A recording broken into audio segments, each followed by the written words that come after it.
هنا صوت المنتدى. صوت المنتدى بث إذاعي يأتيكم يومي الأربعاء والسبت من كل أسبوع، ومن الساعة 8 إلى 9 مساء أيام الأربعاء، ومن 9 إلى 10 مساء أيام السبت بتوقيت إريتريا. صوت المنتدى على الموجة القصيرة 15245 كيلو هرتز أو 19 متر باند، وعلى مدى 24 ساعة على القمر الصناعي النايلسات على 8 درجات غرباً، وعلى تردد 11678 بالاستقطاب الرأسي. صوت المنتدى إعلام مستقل وحوار وطني بناء. صوت المنتدى.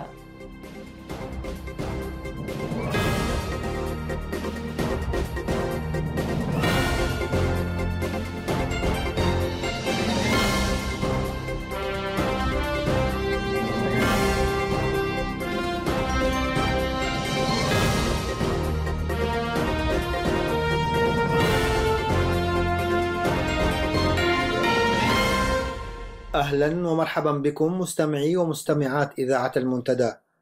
أحييكم أنا صلاح محمد زين وزملائي يوسف بوليسي وأمال علي، ونلتقي بكم في ساعة جديدة لهذا اليوم الأربعاء 8 أكتوبر، وأستهلها بتقديم نشرة الأخبار. يلي ذلك نداء إذاعة المنتدى بشأن المعتقلين والمغيبين تحت عنوان من لأسرانا سوانا. ثم يقرأ لكم الزميل يوسف بوليسي ما كتبه عن وهن النظام والحاجة إلى مقاومة فعالة. وفي الساعة منوعات من الشعر والألحان، فابقوا معنا.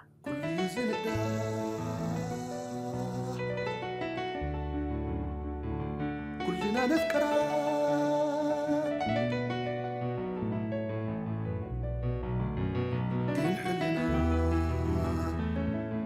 حلنا سكورنا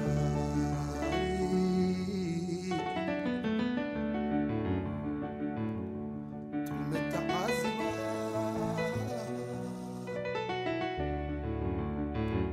عمت أمونا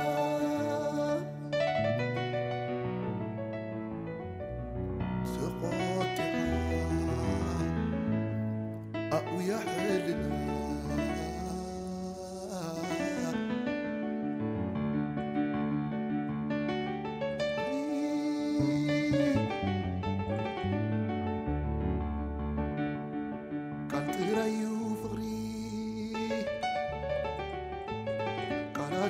علماء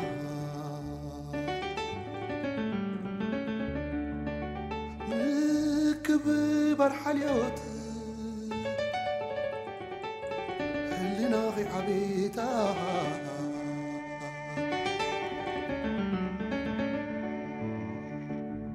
كبدين تعانقلت نفسي وانت تللت بكعين كسنت اللي ناخي عبيتها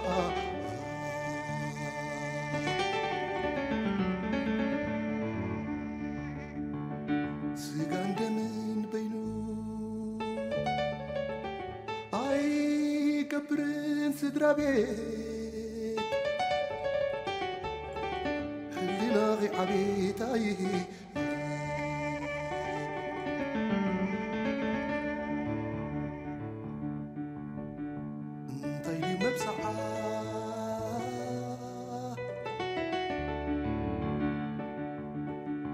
يوم أحلاه كسارة علم إن تزي بالله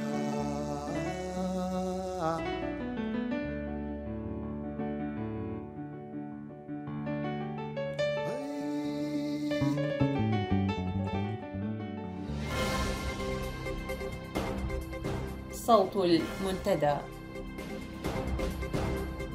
هذه نشرة الأخبار وفي مقدمتها أبرز العناوين: المواطنون في الداخل يمنعون من إحياء ذكرى غرق أبنائهم في ساحل لامبدوزا. نقص المعلمين يحرم طلاب مدينة تسني من مواصلة دراستهم. عنصر أمن مقربة للرئيس تترأس الاتحاد الوطني للمرأة الإريترية.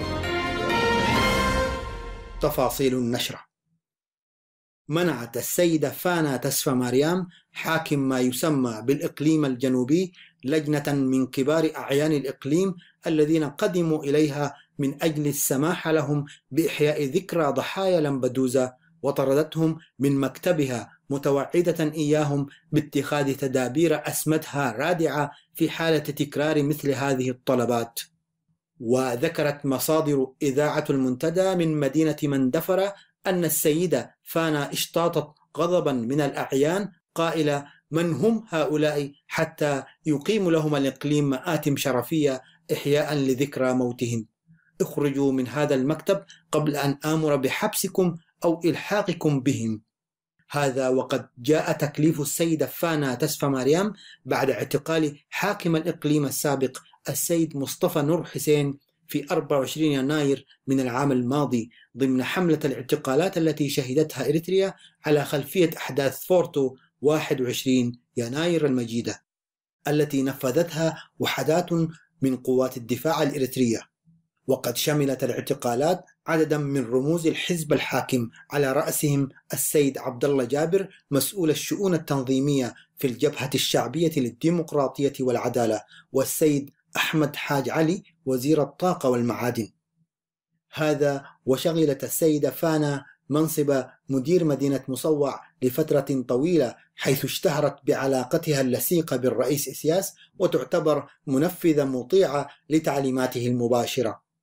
وفي خبر ذي صلة ذكرت مصادر إذاعة المنتدى بأن رب أسرة أحيت ذكرى موت أحد أبنائها في لامبدوزا بمنزلها الكائن في منطقة 4 سمراب بالإقليم الأوسط استدعي إلى مكتب إدارة الحي التي حذرته بعواقب وخيمة في حالة تكراره لمثل هذه الأمور.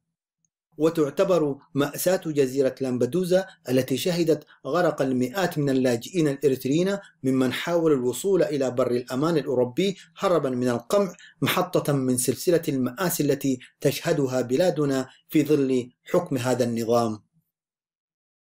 تعاني مدرسة ساكمة الثانوية بمدينة تسني من نقص حاد في المعلمين، مما أدى إلى عدم فتح المدرسة لأبوابها لاستقبال التلاميذ والقيام بعملية التسجيل المعتادة، مما دفع أولياء الأمور إلى تقديم شكوى إلى إدارة الإقليم التي تعاني من نقص حاد في المعلمين، حيث أكدت مصادرنا في الإقليم هروب الكثير منهم أو اختفائهم، مما أدخل إدارة الإقليم في مشكلة البحث عن معلمين جدد.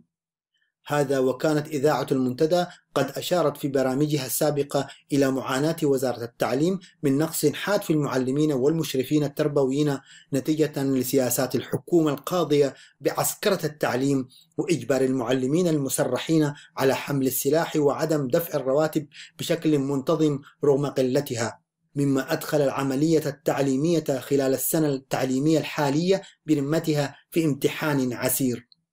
وقد ظل المعلم في بلادنا يعاني من أوضاع مادية بالغة الصعوبة أدت إلى تدني المستوى التعليمي، وذلك لعدم مراعاة الحكومة لخصوصيته ووظيفته الأساسية التي تعتبر الركيزة الرئيسة للتعليم والرابط بين الأسرة والمدرسة.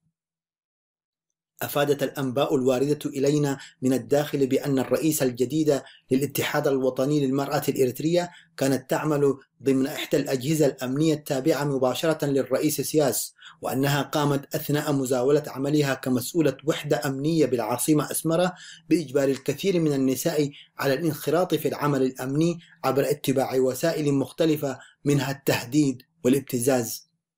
ووفقا لإحدى المشاركات في مؤتمر الاتحاد الوطني للمرأة الإريترية الذي عقد مؤخرا، فإن الانتخابات التي جرت لاختيار قيادة جديدة للاتحاد كانت منافية للأعراف التي درج الاتحاد على إجرائها في السابق، لأن السيدة خاء تسفماريام الرئيس الجديد للاتحاد فرضت على المؤتمرات من قبل الرئيس مباشرة، وأن الإجراءات الانتخابية كانت مسرحية لم تنطلي على الكثير من المشاركات، لأنها شهدت تجاوزات إجرائية خطيرة. وشهدت قاعة المؤتمر تذمر أغلب المشاركات على نتائج الانتخابات، وعبرن عن استيائهن مما وصل إليه حال الاتحاد الذي أصبح مطية للرئيس وأتباعه، وهو ما يتنافى مع دوره الرائد الذي لعبه إبان الثورة بفضل تحلي أعضائه بنكران الذات والمثابرة على تأدية الواجب. وأكدنا أن الاستمرار في عضوية هذا الاتحاد يتنافى مع أخلاقهن ومشاعرهن والتزاماتهن تجاه قضايا المرأة بشكل خاص والقضايا الوطنية بشكل عام.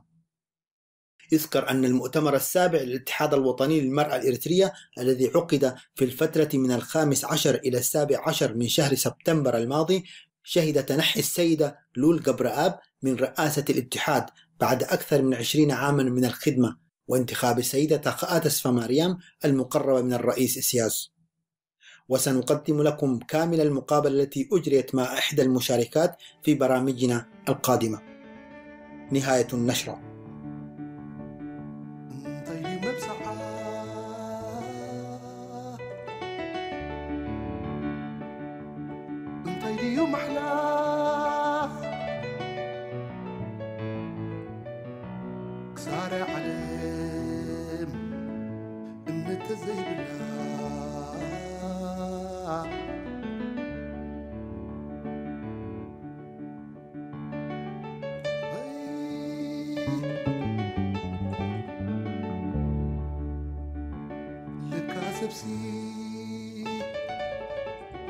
ناس كبراتي زفتر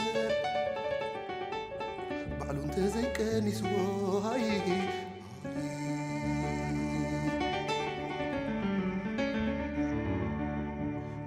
وزبي حلنا يحطو هبتمي هزبي حلنا انت جازي واي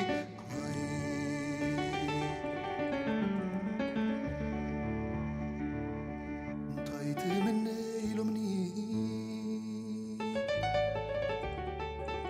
طعنا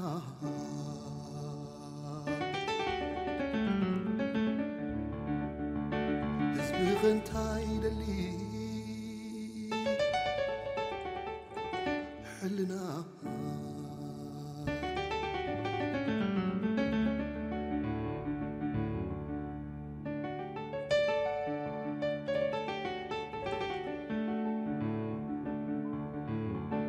بمدري سموي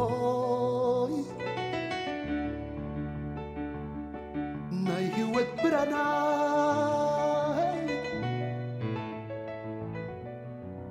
وريسنا يوم تعودنا يحلنا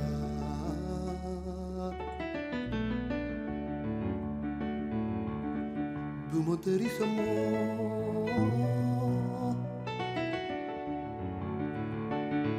نيوت برانا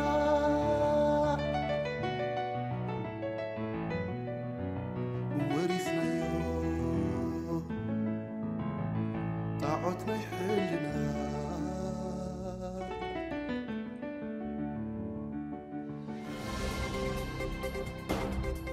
صوت المنتدى. نداء إذاعة المنتدى للاهتمام بقضية المعتقلين والمغيبين قسرا. من لأسرانا سوانا. قضية سجناء الرأي والمعتقدات الدينية في إريتريا هي محل اهتمامنا الدائم، وفي كل يوم وكل حين نجدد عهدنا لهم ألا ننساهم حتى ينعموا بالحرية ويعيشون فوق ثرى وطنهم وليس تحته. وسنعمل أيضا ما وسعنا من جهد لتكريس مفهوم الرفض القاطع للظلم والمطالبة بتحقيق العدل وبسط الأمن والأمان في ربوع إريتريا. إن كان في إريتريا الكثير من الأشياء السيئة، إلا أن أكثر أوجه القبح فيها هي السجون والمعتقلات التي أصبحت أكثر من المستشفيات والمراكز الصحية مجتمعة، حيث توجد سجون خاصة بكل لواء عسكري، وأخرى في كل معسكر، وثالثة في أي بلدة، وغيرها في معظم المدن، بحيث أصبح من الصعب إحصاء كل السجون. لكن يمكن القول أن عصبة الهكدف نجحت في توفير سجن واحد لكل 50 مواطن. هنالك سجون تحت الأرض، وسجون في عمق الجبال، وأخرى في جزر مالحة ورطبة، وغيرها في صحاري قاحلة، كلها تصادر حق السجين المختطف في معرفة مدة احتجازه أو حتى أسبابها، فضلا عن الانتهاكات الأخرى. توجد سجون كبيرة في أسمرة ومندفرة وكرن وعصب وبارنتو وأدارسر وقدم عصب ودهلك ونقفة، يقبع فيها العشرات من السجناء، مورس ضدهم الاعتقال والحجز التعسفي، وغيبوا دون توفر أي دليل أو اشتباه بقيامهم بأي عمل يخالف القوانين، بل على العكس غالبا ما تكون عملية الاحتجاز مخالفة للقوانين، نابعة من تعسف لا يحكمه أي منطق. ولا يتنافى هذا الواقع فقط مع ما نص عليه الإعلان العالمي لحقوق الإنسان، بل يتنافى أيضا مع كل الأعراف الإنسانية والقيم الأخلاقية. بين أولئك المعتقلين الكثيرين ممن تعرضوا لعقوبات جسدية تراوحت بين الضرب والحرمان من النوم أو الجلوس، والحشر في أماكن ضيقة، أو التعليق من مكان مرتفع، ووصل الكثيرون منهم لهاوية الجنون، بينما فقد بعضهم القدرة على التذكر والنطق والتحكم في الوظائف الجسدية. وحالة الشهيد زرؤبيدو درير مثال واقعي مؤلم. وهنالك الكثيرون الذين شلت أطرافهم نتيجة لتعرضهم للضرب أو للربط لأوقات طويلة، وبعضهم فقد القدرة على المشي والوقوف، وبعضهم فقد قدرات أخرى يصعب تعويضها. إذن ليس المطلوب هو فقط إطلاق سراح المعتقلين، بل المهم الآن هو وقف الانتهاكات فورا، وتقديم المسؤولين عن وقوعها للمساءلة القانونية. والأمر الدافع لهذه الوقفة وإطلاقنا لهذا النداء هو أن واقع المعتقلين في إريتريا يتعارض مع الفلسفة العقابية المتعارف عليها دوليا، وتلك المنصوص عليها في القانون الإريتري نفسه. ويتعرض الجميع لازدواجية في الجزاء، حيث يعاقب بعدد من أنواع العقوبات في نفس الوقت ولأجل غير مسمى، مما يضاعف وطأة العقاب الذي في الغالب ليس لديه أي سند. وكذلك وبالرغم من أن ما يتم في إريتريا أمر غير مسبوق ولا ينتمي للمصنفات العالمية بصلة، إلا أنه يمكن أن نسمي الاعتقال في إريتريا بأنه اعتقال إداري يصدر من جهة سلطوية رسمية تجاه مواطن كان يفترض أن يجد الحماية من تلك السلطة، ليصبح بلا أسباب واقعية معتقل دون توجيه تهمة معينة أو لائحة اتهام، بحيث يكون بناء على ملفات سرية استخبارية أو بسبب عدم وجود أو لنقص الأدلة ضده، وربما للاشتباه أو نتيجة لأحقاد شخصية أو سعي من الأجهزة الأمنية ليقال أنها تعمل وتكشف الأحداث قبل وقوعها. وكما هو معلوم أن الاعتقال الإداري هو اعتقال يتم القيام به استنادا إلى أمر إداري فقط، بدون حسم قضائي وبدون لائحة اتهام وبدون محاكمة. وقد برز هذا الاعتقال بشكل خاص في إريتريا، حيث مارسه رجال أمن نظام إسياس ضد كثير من الأبرياء الذين لم يثبت ضدهم مخالفات معينة، ثم استفحلت تلك الممارسة الجائرة حينما أطلقت يد العسكر، فأصبح لكل منهم سجن خاص يلقي فيه كل عاثر حظ مسكين، يجرد من حريته ثم يجرد من حقوقه الإنسانية. طبقا للقانون الدولي فإن مثل هذا الاعتقال يمكن أن يكون قانونيا في ظروف معينة، لكن وعلى ضوء الخطر الواضح من الاستغلال السيء لهذا الاستثناء، فقد وضع القانون الدولي قيودا صارمة بخصوص تطبيقه، بحيث يمكن إجراء الاعتقال الإداري فقط في الحالات الاستثنائية جدا، كوسيلة أخيرة تهدف إلى منع خطر لا يمكن إحباطه بوسائل أقل مسا بحقوق الأشخاص المعتقلين. لكن الواقع أن الاعتقال الإداري في إريتريا يتناقض بصورة فظة مع هذه القيود، حيث يتم دوما تحت غطاء كبير من السرية لا تتيح للمعتقلين أن يرتبوا لأنفسهم دفاعا لائقا أو تواصلا مع محامين أو ذويهم. وقد احتفظت إريتريا خلال السنوات الماضية بآلاف المعتقلين إداريا بصورة مستمرة دون تقديمهم للمحاكمة وبدون الإفصاح لهم عن التهم الموجهة لهم ودون السماح لهم أو لمحاميهم من معاينة المواد الخاصة بالأدلة، بل دون الإعلان عن أماكن احتجازهم، وبعضهم لم يجرى معه أي تحقيق طوال فترة اعتقاله التي امتدت لسنوات طوال. عليه أسقط عن هؤلاء المواطنون الحق في الحرية والإجراء العادل، والحق في الدفاع، والحق في البراءة أيضا. ولأن القضية حقوقية وإنسانية بالدرجة الأولى نسعى إلى إعطائها ما تستحق من اهتمام، وسوف لن ندخر جهدا في إيصالها للرأي العام الدولي وللجهات المعنية، فهي ليست قضية أفراد بأي حال من الأحوال، فقضية المعتقلين السياسيين وسجناء الرأي والضمير والمحتجزين عسفا هي قضية الآلاف من المواطنين الإريتريين القابعين في سجون معروفة وأخرى سرية، لكنها مرصودة وستقدم تفاصيلها للجهات المعنية، كما سنعمل على نشر تلك التفاصيل لتملك المعلومة للجميع.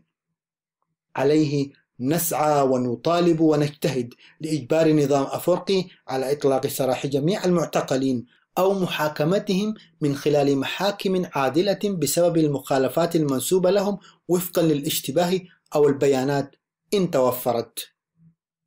هذا نداؤنا في إذاعة صوت المنتدى إلى أن تنفرج كربة هؤلاء المعتقلون جميعا، وإلى أن تقف ممارسة العسف وانتهاك الحقوق في إريتريا، وإلى أن يصبح العدل أساسا للحكم، وأن تكون المواطنة الحقة مكفولة للجميع في وطن يسع الجميع.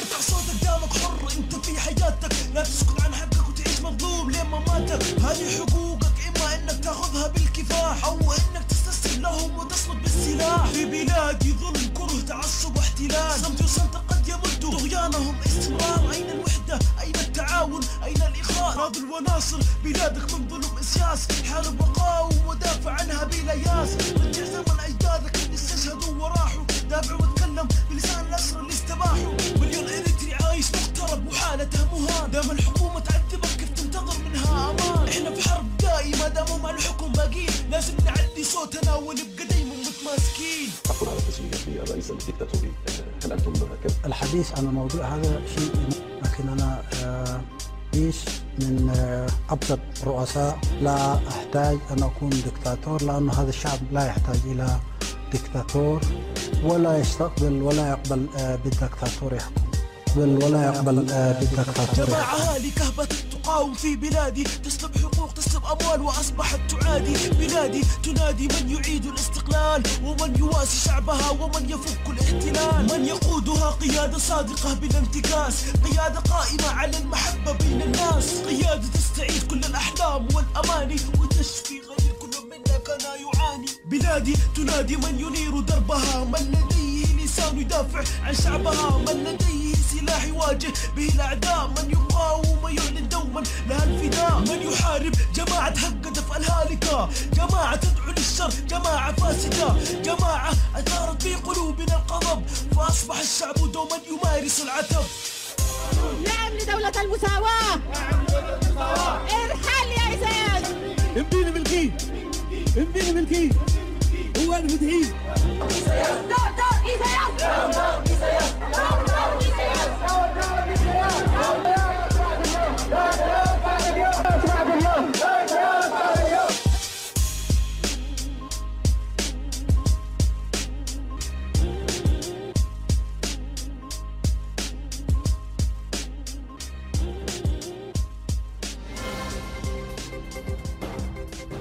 صوت المنتدى.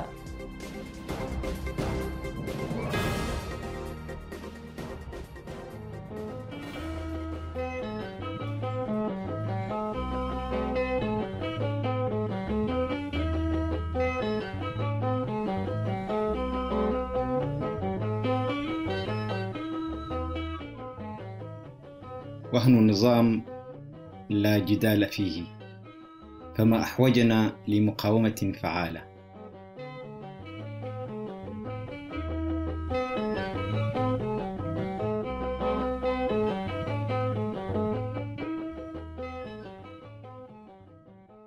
يرسح شعبنا منذ الاستقلال في عام 1991 تحت وطأة القمع والتسلط الدكتاتوري البغيض، وخلال هذه السنوات خلقت الطغمة الحاكمة نظاما أكثر استبدادية من سلفها الاحتلال الإثيوبي الذي عاركناه طوال 3 عقود ببطولة وعزيمة لم يلين على الإطلاق. وحاول النظام منذ بداية مسيرة دولتنا الوليدة على غرس مفهوم الخنوع دون مساءلة إلى رموز السلطة في أذهان الناس، وتمادى عمدا في انتهاج خطوات متطرفة هدفها القضاء على مؤسسات المجتمع الاجتماعية السياسية والاقتصادية وحتى الدينية، أو حولها إلى مؤسسات تابعة أو استبدلها بمؤسسات صارمة تستخدم للسيطرة على المجتمع. ومحصلة كل ذلك أصبح شعبنا أكثر تشتتا، وصار عبارة عن كتلة من الأفراد المعزولين الذين لا يستطيعون العمل معا لنيل الحرية أو نيل ثقة بعضهم البعض. ولسنوات قريبة كانت حتى المبادرة بأي شيء يقود لتخليص شعبنا من جحيم تسلط القمع الدكتاتوري من قبيل المستحيلات.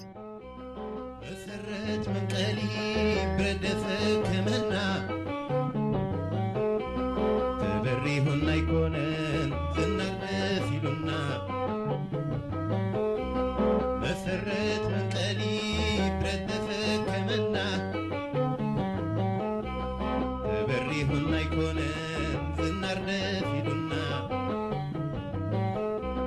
فقدوا برخات رباتات فنجرو أيتعاملنا نوي كركح من كراغرو. مأنت سلام قن مأنت نزعنت مأنت سلام قن نيهدنا خسانت كإلا يلنا باب مثوات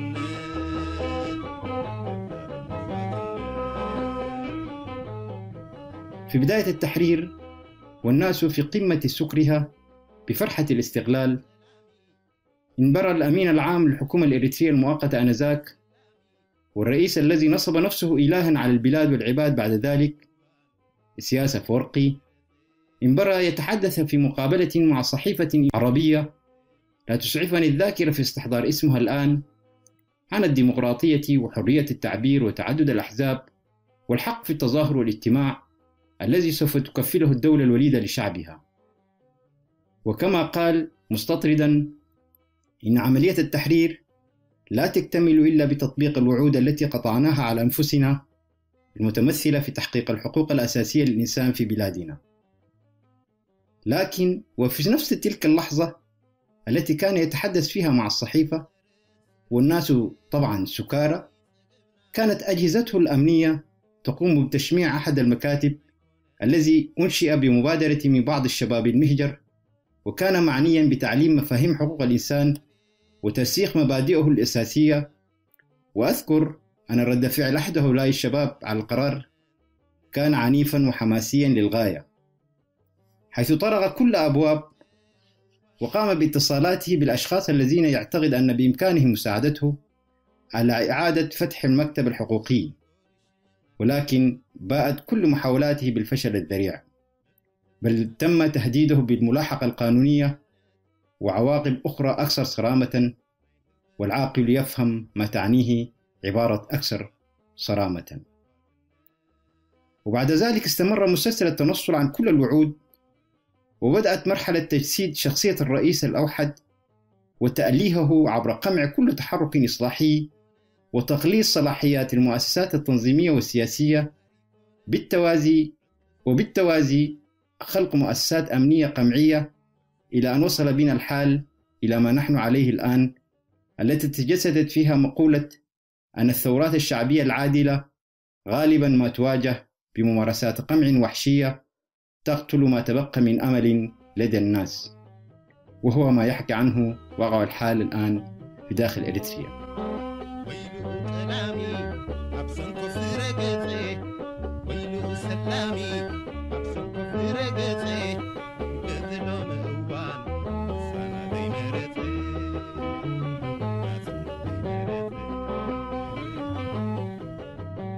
على الرغم من أن المعارضة في الخارج مرت بمراحل حققت فيها نجاحات مقدرة على الأقل في قدرتها على الاستمرار على نهج المقاومة والوقوف إلى جانب شعبها المقهور، وهو موقف ينبغي أن تفتخر به، ولكن فشلها في توحيد جهودها أثر كثيرا على تفعيل العمل المعارض، وهو ما ينبغي أن تتداركه هذه المعارضة في هذه المرحلة الهامة التي تمر فيها البلاد بمنعطف خطير نتيجة لممارسات النظام الدكتاتوري التي أدت ممارساته هذه إلى تصنيف إريتريا ضمن الدول الفاشلة، وهو وضع يترتب عليه عواقب جد وخيمة على السيادة الوطنية. كما أن على المعارضة الإريترية أن تعيد النظر في خيار المقاومة المسلحة، لأن الأيام أثبتت عدم فعاليته، وذلك لإخفاقها في خلق آلية عسكرية موحدة وتشتيت طاقاتها في العمليات المنفردة والتي تقوم بها في فترات متقطعة، ولم تشكل تهديدا حقيقيا للنظام، بل على العكس استغل النظام انطلاق أغلب عملياتها من دول الجوار في التفنن بأريحية في خداع الناس عبر أبواقه الدعائية، تارة بإلصاق تهمة الخيانة العظمى والعمالة للويانة وأمريكا بها، وتارة بوصفها بالعناصر القبلية والطائفية التي تسعى إلى تفتيت المجتمع الإريتري. وهكذا استخدمها النظام في خداع شعبنا سواء في الداخل أو في الخارج. وبما أن حتمية الزمن رغم انحناءاته تتلج بنا إلى مرحلة ما بعد سقوط هذه الطغمة الحاكمة، فإنه ليس من الوعي أن ندخل البلاد بأجنحة مسلحة مختلفة يكون الاحتكام فيها إلى السلاح بدلا من العقل، مما سيؤدي ذلك بالضرورة إلى عواقب قد لا تحمد عقباها. وهنا يجب ألا يحسب ذلك تقليلا من دورها في مقارعة النظام طوال السنوات الماضية، ولكنه أيضا واقع الحال الذي ينبغي عدم إنكاره، وبالتالي يتطلب منا جميعا حرصا معتبرا بغية تغييره إلى واقع أكثر نضجا وفعالية إذا أردنا فعلا التخلص من هذا النظام الدكتاتوري وخلق دولة ديمقراطية تسودها العدالة الاجتماعية والمساواة بين مكونات المجتمع والتداول السلمي للسلطة، وتكفل فيها جميع الحقوق لحرية التعبير والتظاهر وحرية الانتماء السياسي وتوفير أبسط مقومات الحياة الكريمة لشعبنا. كل الدلائل تشير إلى وهن النظام وضعفه، فما أحوجنا إذن إلى مقاومة فعالة. في ظل عدم اعتراف النظام بوجود المعارضة بشقيها في الخارج أو تلك التي ظهرت في الداخل بدرجات خجولة مثل التحرك الذي قادته مجموعة من القيادات التاريخية في الجبهة الشعبية وأطلق عليه مسمى مجموعة ال15، وذلك في بداية الألفية، أو المقاومة الصامتة غير منظمة من قبل العديد من الكوادر العليا في الدولة، نقول في ظل عدم اعتراف الدكتاتور بوجودهم يصبح مبدأ التفاوض معه أسلوبا غير واقعي على الإطلاق. يتسلط النظام الدكتاتوري على رقاب شعبنا باتباع الخدع لا المبادئ الأخلاقية، لأنه نظام مشوش الأذهان، ولم يعي أنه في اللحظة التي أدرك فيها الناس أمره انتهى مفعول خداعه، وهو ما يلحظه المرء من فترة وخاصة في هذه الآونة، حيث ظهرت بوادر الوهن والضعف سواء في تخبط خطواته وإفراطه في استخدام القوة في قمع تحرك هنا أو احتجاج هناك، والقيام باغتقالات هنا وهناك أيضا، أو الخوف والحلق الذي بدأ ينتاب عناصره النافذة نتيجة لمقاومة شبابنا النظام الصخرتي أو ما يسمى بالخدمة الوطنية ذورا، إن كان بالهرب أو بابتكار أساليب جديدة غير مألوفة ككتابة شعارات مناهضة للنظام على الحوائط وتنسيقه مع حركات الشبابية في الخارج في نشر أخبار مقاومة شعبنا هناك. وقد تجلى وهن النظام وضعفه في ظهور الاحتجاجات بين أفراد وقادة قوات الدفاع الإريترية، مثل حركة شجاع التي قادها الشهيد ود علي بالتنسيق مع قيادات حزبية ومدنية عليا في مطلع العام الماضي، وكذا مثل التحرك الذي بدأ يتبرر بشكل واعد وجاد داخل الوطن، والذي يتطلب منا جميعا دعمه وتقويته بكل الوسائل المتاحة عبر التحرك السياسي المنظم والفعل الإعلامي الصادق والمكثف وتوفير الغطاء الدبلوماسي المناسب. فالنظام إذن بدأ يفقد أركان قوته الأساسية، وأصبح يعيش أيامه الأخيرة، وما تبقى هو تقوية المقاومة بشقيها الداخلي والخارجي، مما يتطلب منها رفع سقف التنسيق المحكم والجيد بينها لأعلى المستويات، وبالتالي الانقضاض عليه وتخليص شعبنا من تسلطه وصلفه، ولا يمكن حدوث ذلك إلا عبر تفعيل التحدي السياسي باعتباره أنجع الوسائل، والتخطيط الذكي باستخدام القدرات العقلية للإنسان، ووضع نهج استراتيجي يستمد قوته من المصادر المتوفرة، مما يتيح لنا المضي قدما نحو تحقيق هدف الحرية والديمقراطية.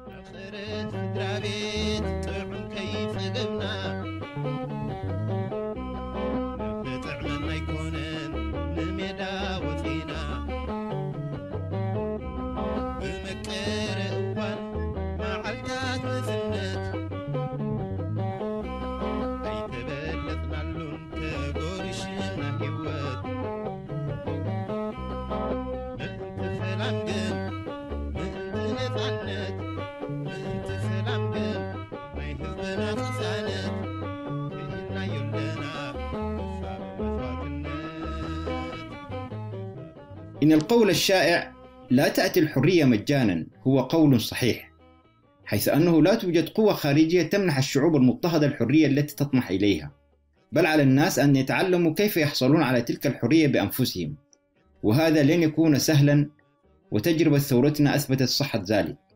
فقط ينبغي أن تكون لدينا خطط واضحة للتحول الديمقراطي، بحيث تكون هذه الخطط جاهزة للتطبيق عندما تنهار الدكتاتورية، لأن هذه الخطط تمنع ظهور زمرة أخرى تقوم بمصادرة جهودنا للمرة الثانية، والمرء لا يلدغ من نفس الجحر مرتين. فتجربة الثورة أثبتت فشل القوى الديمقراطية في التخطيط السليم والعقلاني لفترة ما بعد التحرير، مما أضاع علينا مكتسبات باهظة الثمن. لذا يجب أن تكون لدينا خطط واضحة لتأسيس دولة دستورية قوية توفر لشعبنا كافة الحريات السياسية، الاجتماعية والاقتصادية. والتخطيط الاستراتيجي السليم لا يبدأ أبدا دون تحديد أجزاء هيكلية معينة في النظام الدكتاتوري والعمل على تحييدها أو التشويش عليها في أبسط الحالات. في المقابل تحديد الأجزاء التي يمكن الاحتفاظ بها حتى لا يحدث فراغ يؤدي للفوضى أو ظهور دكتاتورية جديدة. وعلينا أن نؤمن إيمانا قاطعا بأن التحرير من النظام الدكتاتوري أمر ممكن جدا، ويكون أسرع كلما كان له تخطيط محكم ونضال دؤوب ومنضبط، والاستعداد لتحمل بعض الأثمان الباهظة. ختاما، يجب أن لا يعتقد أحد أن مجتمعا مثاليا سيظهر فور سقوط النظام الدكتاتوري المتسلط، فالسقوط الدكتاتورية هو بمثابة نقطة البدء التي تحت ظروف حرية أفضل تتيح المجال لبذل جهود طويلة الأمد لتطوير المجتمع وتلبية حاجياته الإنسانية بشكل أنسب. ونعتقد أن المشاكل سواء السياسية منها أو الاقتصادية أو الاجتماعية أو جميعها يمكن أن تستمر لسنوات، مما سيتطلب بالضرورة رفع سقف الوعي بين القوى السياسية المختلفة إلى أعلى درجاته. فعلى النظام السياسي الذي نطمح إليه أن يوفر فرصا متكافئة أمام الناس دون إقصاء أو تهميش طرف من أطراف أي كانت الأسباب. هذا إذا أردنا فعلا استكمال العمل البناء والتطوير السياسي لمعالجة المشاكل في المستقبل. ولك المجد يا شعبي يا قاهر الظلام.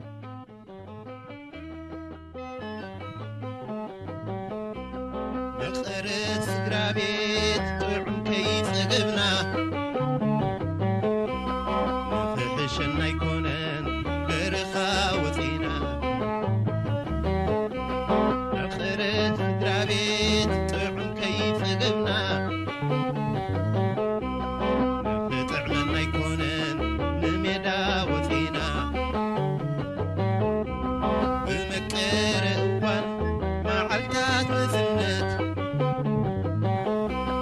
أي تبلت معلون تقول شنا هيوات.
سمعك هو سياس من اللي هي خبرهم مبارك وابن علي وقذاف السالسوم علي ود عبد الله وبشار لكم سلام أكي مكراي كروي تركب أسرهم قربت قدم مع الكاوة سياس قلت بأكم سلام قلت بأكم سلام زالمت وجائر حكمنا شعبية أبشركا يتحزن قبيل إريتريا إيمان ودو صبر إيتيبا الإبدأ بايا خيركا قروب هلا قد تركب انتالت فتيا خاطرك الصبرة وفرحتك الصبرت كمراتك يتقندل ويركبك حرية مرد يبكى منبرو مثل إلا حكومة أقل حقك من نادل شرفت أقلك لسان من لأزم كتب بديك لأكلك أزيم أفقرونا يلبك لموت من فرها ديما يسرك بلقل اكتبت وقلت هاقي قل مئسة الرو وبحنتاج اندر ايه شعبي منبرو وبزاني اند سامع وداين عرعرو ود أفورك قل الساسع يا الطاقع ويزبط كبرو هبنا ديبا وردي عيرت هلا هدايوم وهبنا ديبا سبنواي اندلو رعنوايوم وهبنا ديبا عباي عدنا على التعزيوم وهبنا ديبا دارسام عدنا على التسيوم وهبنا ديبا دنقل بعشلو اقرن وهبنا ديبا مرعي فحناه اقرن وهبنا ديبا عمسي حنوت هلات كبدن وهبنا ديبا حراسات اجنيتن ديب حقفن قبيل قدمت عندك كلموتي هليت اسك مدول تأزيم شباب حقو بديت كل دول فنش اقارتو سياسي فتيان سنيت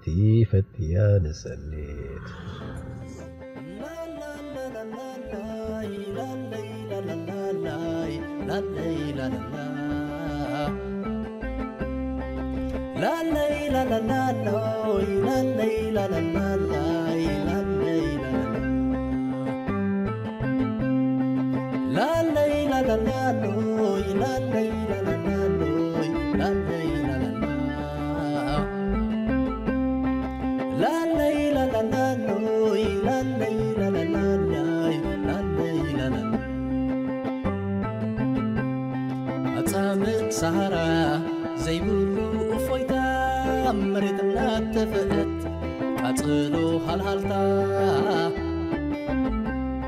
كاب حالين جنبرا فتم كتناقف نيوت كسعرا نابلكا تلفتف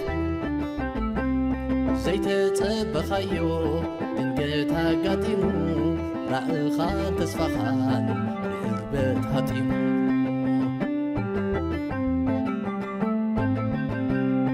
عطامق سهرة زي بلو أفويتا مريدنا اتفقت قاتلو هالهالتا كاب حالين جنابرا فتون كتناقفني ود كسعرا نابلكا تلفدف زي تتبخيو دنقتا قاتيمو رأخان تسفخان لإربت هاتيمو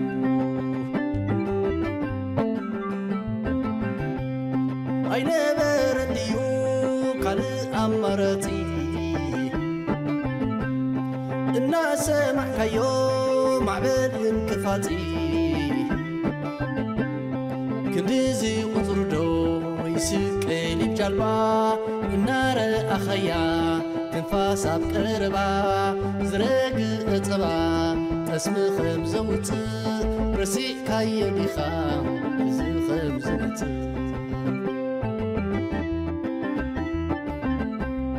رسيك هاي بيخا زخم زموت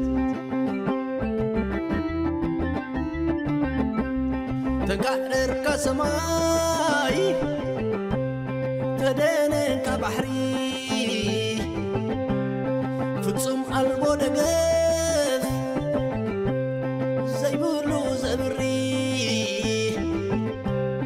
أكالك كزنف تيرو كدكم قرار تعسى بحاقوس كركم تايزي وعلو تتبعي عدي إنا بالكاس تفلي خخباي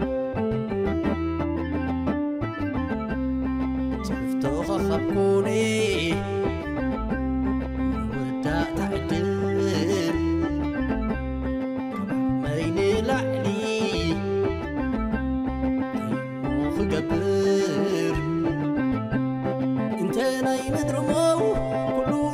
كاتيتو تاريخ قبلكا لملم قرتو أنتانو أسعد مي لبونا درتو بتاريخ قبلكا لملم قرتو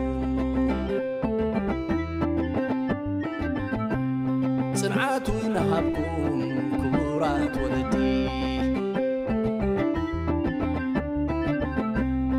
إديو يمبرلكم بعلو تفتري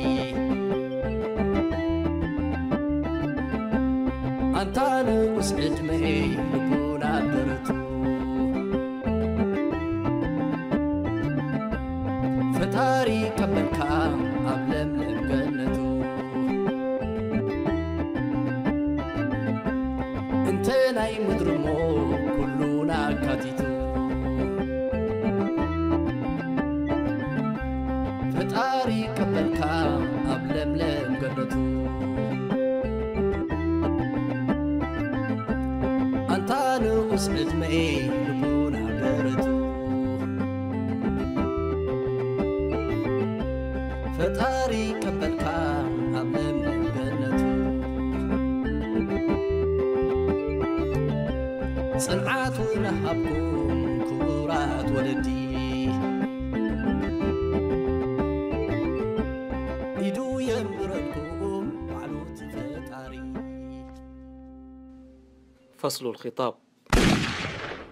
بأدال كان الانطلاق فثارت الجموع سباقا حي قلب عواته هام الفؤاد به اشتياقا مضى زاحف للنصر مشتاقا فعاجله حتفه وعزا ذاق خلفه كم من أبي شامخ ذاك الحتف له راقا إن بلادا دعوها إريتريا فجرها اليوم يشع إشراقا لفاتح من سبتمبر فضح فيه الاختلاق وأبطال دكوا الحصون وعانقوا الموت عناقا فصالوا صولة هناك أذهلوا العدو وما أفاقا وما من مستبد حوته بلادي إلا أطبق الهوان عليه إطباقا فما كان حاله بعد أمن إلا جره الشعب للجحيم كان المساقا هذه قصة شعبي مع الطغاة فليحذروا بطشه مر المذاق فهو وإن طال الزمان به ما نسي حريته ولا الجبن ذاقا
صوت المنتدى.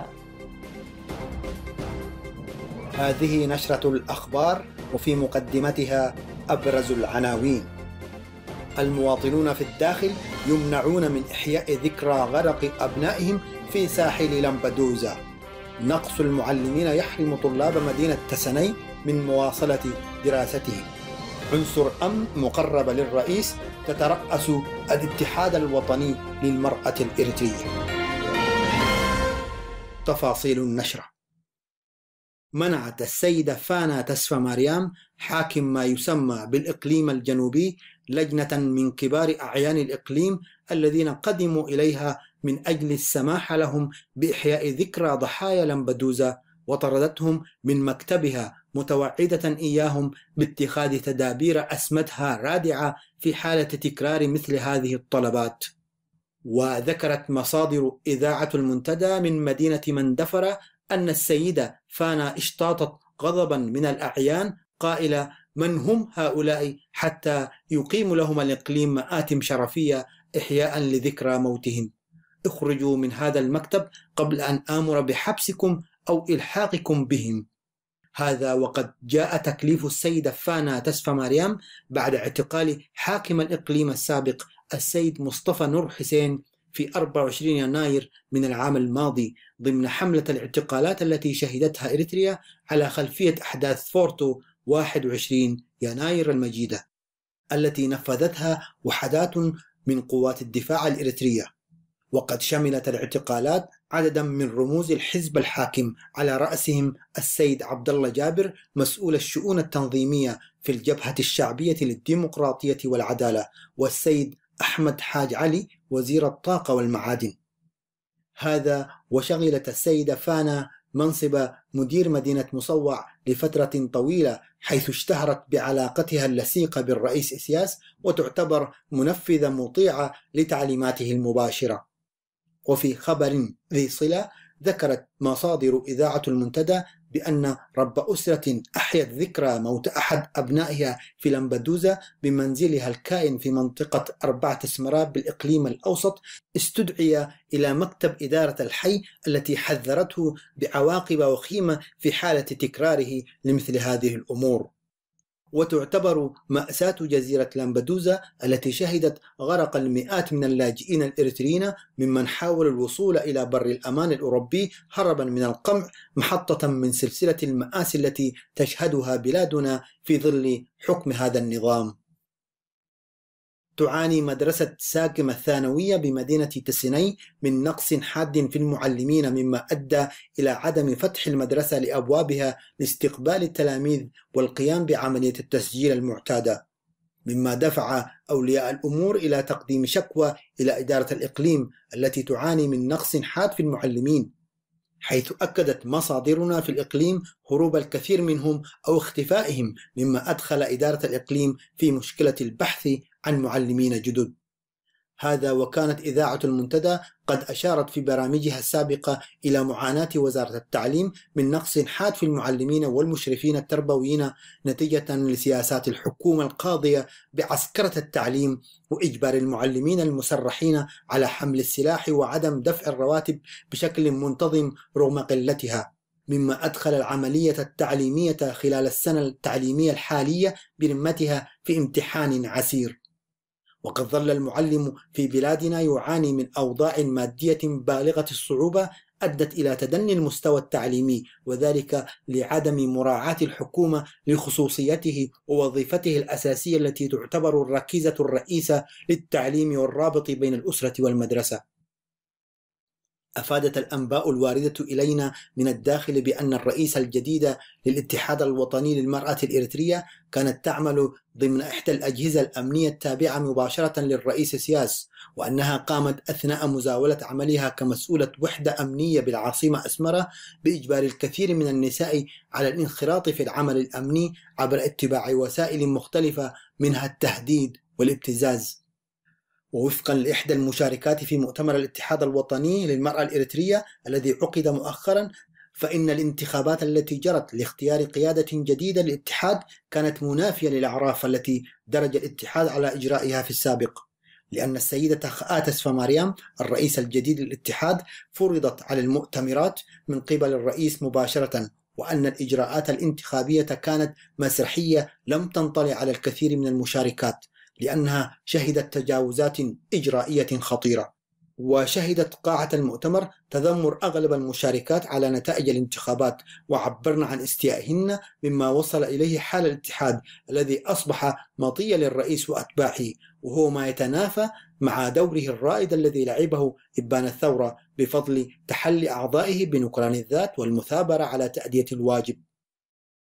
وأكدنا أن الاستمرار في عضوية هذا الاتحاد يتنافى مع أخلاقهن ومشاعرهن والتزاماتهن تجاه قضايا المرأة بشكل خاص والقضايا الوطنية بشكل عام. يذكر أن المؤتمر السابع للاتحاد الوطني للمرأة الإريترية الذي عقد في الفترة من 15 إلى 17 من شهر سبتمبر الماضي شهد تنحي السيدة لول قبرآب من رئاسة الاتحاد بعد أكثر من 20 عاما من الخدمة، وانتخاب السيدة خآت سفاماريام المقربة من الرئيس إسياس. وسنقدم لكم كامل المقابلة التي أجريت مع إحدى المشاركات في برامجنا القادمة. صوت المنتدى.